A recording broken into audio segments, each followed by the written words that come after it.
제목으로 하나님의 말씀을 전하도록 하겠습니다. 이 부모는 자녀를 키우면서 늘 촉각을 곤두세우지요. 세심하게 자녀들의 모습을 살핍니다. 무관심한 척 같아도 이 마음과 또 이 눈으로는 자녀들을 늘 주시하고 있습니다.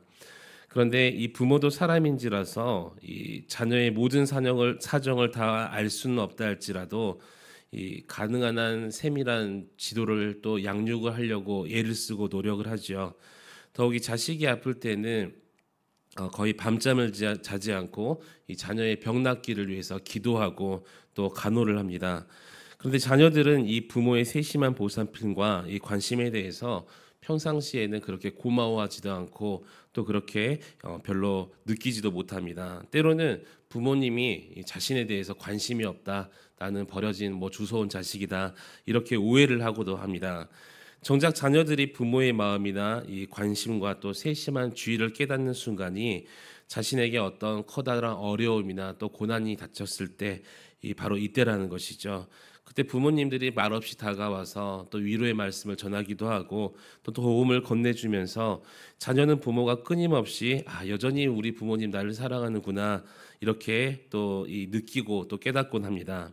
우리 주님도 육신의 부모와 같이 자기의 백성된 그리스도인들을 늘 세심하게 살피시고 인도하심을 여러분 믿으시기 바랍니다. 오늘 본문의 말씀을 통하여서 이 갈릴리 바다의 이 폭풍을 만난 제자들을 돌보시는 그 예수님의 사랑과 예수님의 능력을 살펴보면서 우리가 삶의 역풍을 만났을 때 우리를 다스리시는 그분이 바로 예수 그리스도 능력의 주님이심을 고백할 수 있는 저 여러분의 복된 인생 되시기를 우리 주님의 이름으로 간절히 축원합니다. 오늘 본문은 첫 번째로 예수님께서 우리의 만유의 주가 되심을 말씀하고 있습니다. 육신의 부모의 경우에는 부모가 아무리 노력해서 자신의 이 자식에 대해서 세심한 배려를 한다고 할지라도 육신적인 어떤 그런 제한으로 때문에 온전히 다 이 아이들에게 또 그 필요를 다 채워주기는 어려운 것 같습니다. 부모가 때로는 이 세상의 물질의 이 한정적인 소유 때문에 자식이 필요한 거 다 해주고 싶은 마음은 어느 쪽 부모나 다 있겠지만 그렇게 자녀들의 필요를 충족시키지 못해서 또 마음 아파할 때가 있습니다. 자녀들이 결혼할 때 좋은 집 해주고 싶고 자동차도 해주고 싶고 여러 가지 마음이 있겠지만 그렇게 필요를 다 채워주지 못한 것이죠. 또 육신적인 제한으로 인해서 이 자녀의 신체적 고통을 대신할 수가 없습니다.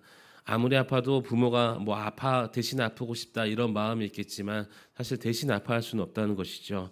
단지 상대에 대한 가장 애정 어린 관계, 이 인간 관계에서 찾으려고 할 때 부모와 자녀의 관계로 이렇게 가장 애정 어린 관계를 살펴볼 수가 있는데 예수님께서 자기 백성에 대한 또 자신의 백성에게 이 대하시는 사랑을 이 부모와 자녀의 관계에 비교해 볼 수 있을 것 같습니다.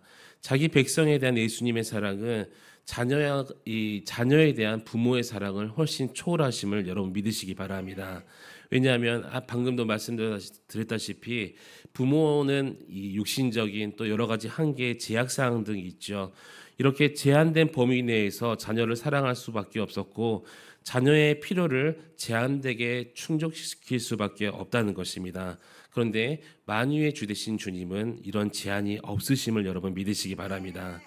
오늘 본문 보니까 갈릴리 바다에서 폭풍을 만나서 예수님께서 그런 제자들을 발견하십니다. 예수님께서는 그들을 돕기 위해서 갈릴리 바다 위를 걸어서 제자들에게 다가가셨어요. 다 함께 48절과 49절 말씀, 우리 두 절의 말씀 함께 읽도록 하겠습니다.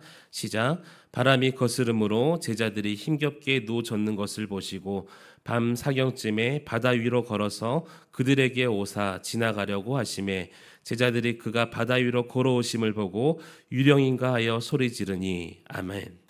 아마 육신의 부모라면 그런 상황에서 할 수 있는 것은 오직 기도였을 것 같습니다. 할 수 있는 게 아무것도 없어서 이 바다 위에서 폭풍을 만난 그 자녀들의 모습을 보면서 안타까워하면서 그런 모습을 보이겠죠. 그런데 예수님께서는 만유의 주 되신 그 능력으로 바다 위를 걸으셔서 제자들에게 다가가셨다는 것입니다. 우리 현대를 살아가는 그리스도인들은 지식과 또 나의 이성으로 이 예수 그리스도의 능력을 배제시키고 제한시킨다는 거예요.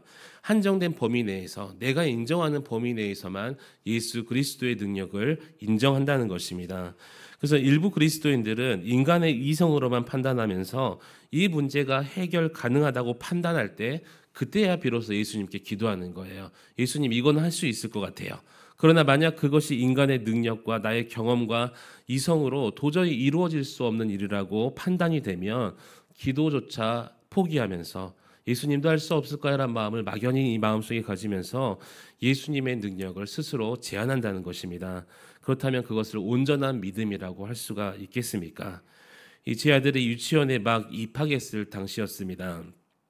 유치원 하굣길에 이제 아들을 데리고 집으로 향하는데 큰 비가 쏟아지는 거예요. 차를 타고 이제 터널을 지나가는데 제가 하늘을 향해서 한마디 했습니다. 비야 멈춰라. 그 순간이 이 터널을 딱 진입하는 순간이었단 말이죠. 터널을 딱 진입하니까 제 말이 떨어진과 동시에 비가 딱 그치는 거예요. 그리고 터널이 끝날 때쯤에 비야 내려라 하니까 비가 쏟아지기 시작합니다. 제 말에 능력이 있는 것이 아니고 터널이 그렇게 했다는 거죠. 비가 멈추고 비가 내리는 그 모습을 보면서 아이들이 우와라는 이야기를 하더라고요. 사실 제가 비를 내리고 이 멈추는 능력이 어디 있겠습니까? 저의 말장난이고 속임수지요. 하지만 그리스도인이라면 예수님께서 육신의 부모와는 달리 만유의 주 되신 이 만유의 주 되신 예수 그리스도의 능력을 믿고 의지해야 될 줄 믿습니다. 내 이성과 내 지혜와 내 경험으로 이해되지 않고 풀리지 않는 문제, 예수님이 못하시는 것이 아니라 예수님은 그 문제를 만지실 수 있는 분이세요. 그래서 만유의 주님이신 예수님은 그 어떤 문제라도 문제되지 않는 능력을 베푸심을 믿고 그 예수님을 의지하며 나아갈 수 있는 저와 여러분 되시기를 우리 주님의 이름으로 간절히 축원합니다. 오늘 본문은 두 번째로 만유의 주님께서는 우리의 모든 문제를 꿰뚫어 보고 계심을 말씀하고 있습니다. 제자들은 갈릴리 바다에서 폭풍을 만나서 건너편으로 가려고 했는데 그렇게 애를 써도 갈 수 없는 상황에 직면했습니다. 제자들 가운데는 이 갈릴리 바다에서 잔뼈가 굵은 사람들이 있어서 앞으로 나아가려고 자신의 방법과 수단을 다 동원했지만 건너편에 있는 항구로 도저히 나아갈 수가 없는 그런 상황이었어요. 예수님께서 제자들이 폭풍을 만나서 그렇게 애를 쓰고 또 애타게 이 도움을 구하는 모습을 보았습니다. 다시 한번 48절 말씀 함께 읽도록 하겠습니다. 48절 시작. 바람이 거스므로 제자들이 힘겹게 노젓는 것을 보시고 밤 사경쯤에 바다 위로 걸어서 그들에게 오사 지나가려고 하시매. 아멘.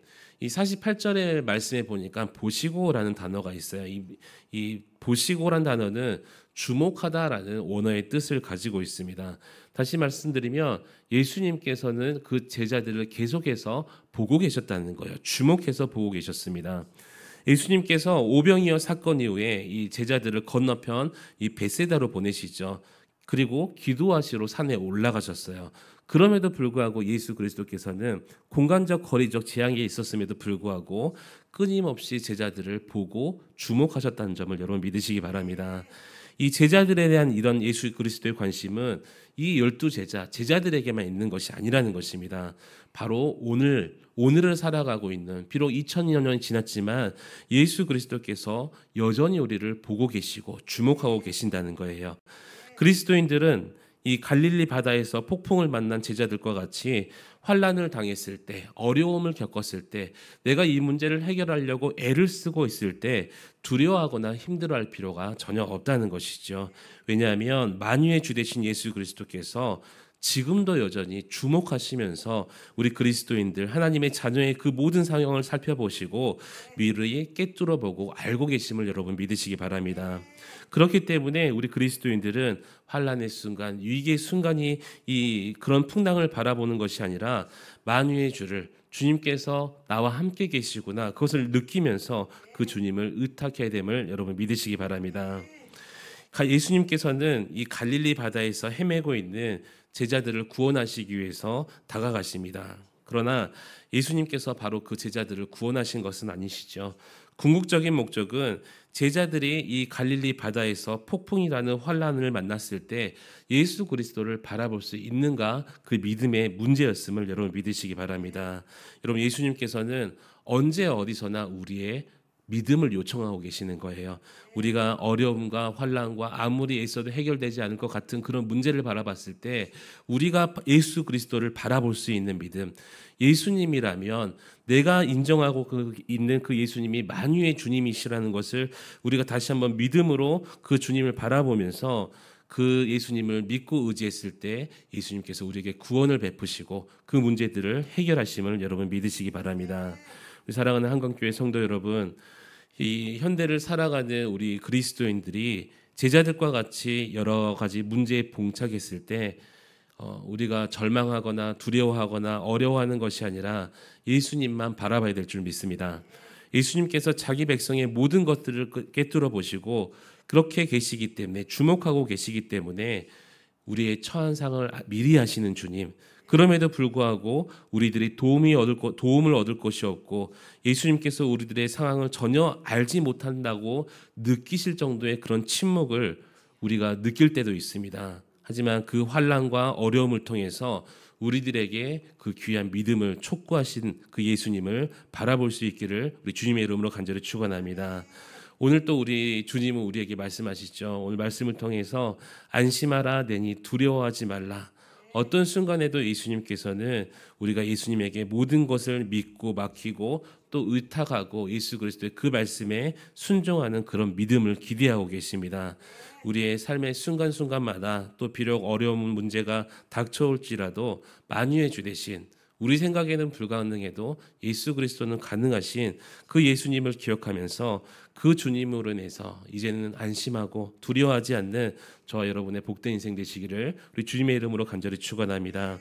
오늘 이 시간 기도하실 때 나의 삶의 모든 문제를 우리 예수 그리스도를 인해서 평안할 수 있게 또 안심할 수 있게 두려움 없는 우리 그런 믿음을 갖게 해달라고 우리 주님의 이름을 한번 부르짖고 기도하며 나아가시겠습니다. 주여